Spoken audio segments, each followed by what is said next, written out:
Приказ нашего президента Нурсултана Абишевича Назарбаева о переименовании Бишкекского района в район Биржан-Сала мы восприняли с большой радостью, потому что имя легендарного безземляка Биржан-Сала на слуху по всему Казахстану. Это был великий акын, певец. Мы гордимся, что наконец-то это свершилось. Биржан-Сал есімі ауданға беруіне қалай қарайсыз? Сіздің ойыңыз? Бұл жаңалықты естіген кезде біз қатты қуандық.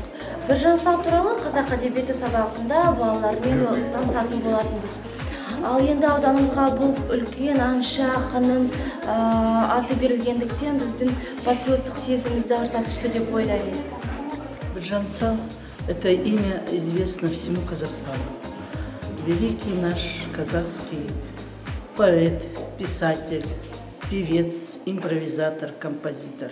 Мы очень гордимся тем, что наш район Бишкекский переименовали на район имени Биржан-Сал, так как мы должны знать, весь Казахстан должен знать имя наших великих людей. Бишкек ауданына қазіргі кезде Биржан-Сал ағамыздың атын беріліп жатыр. Ол кісі бұл жерде тұрған, туып өскен тума болып табылады. Ақын, жырау және де сазгер аты ұмытылмас үшін осындай ғұлама тұлғалардың барлығына қазақ жерлерінің аттарының есіміне атаған үшін өте қуаныштымын.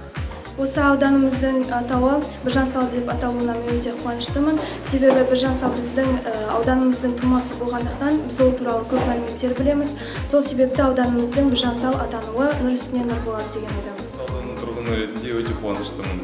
Біздің ауданға әйгілі ақын Биржан-Сал атын бергенде дұрыс болды деп санаймын. Біздің ауданымыз гүлдене, көркейе өсе берсін. Біздің ауданымыз Биржан-Сал ауданына қойылуына байланысты мен өте қуаныштымын. Шын жүректен біздің ауданға тек қана танымал ұрпақ тәрбиелейді деген ойдамын.